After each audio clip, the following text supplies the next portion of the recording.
سورہ مبارکہ یاسین کا ایک مختصر سا فائدہ، ایک عمل ایسا کہ جو خاندان کے گھر کے افراد کو مل کر کرنا ہے، چاہے مشکل یا حاجت کسی ایک شخص کی ہو یا تمام افراد کے لیے ہو، لیکن یہ عمل آپ کو باجماعت کرنا ہے، مل کے کرنا ہے، بیٹھ کے کرنا ہے، تمام افراد ہیں، مشکل عمل نہیں ہے۔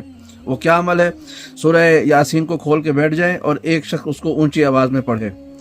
اس کو پڑھتے ہوئے جہاں پر بھی لفظ مبین آتا ہے، سورہ یاسین میں کئی مرتبہ لفظ مبین آتا ہے، جہاں پر بھی لفظ مبین آئے وہاں پہ رک کر 41 مرتبہ درود پڑھنا ہے، اللہم صلی علی محمد و آل محمد، اور پھر آگے سورت کو جاری کر دینا ہے۔ درود سب نے پڑھنا ہے، سورہ یاسین ایک شخص نے پڑھنی ہے۔ پھر اس کے بعد جب سورہ یاسین ختم ہو جائے اس کے بعد سب مل کر دعا کریں درود پاک کے صدقے میں اور یاسین کے صدقے میں، خدا آپ کی حاجت کو قبول فرمائے گا۔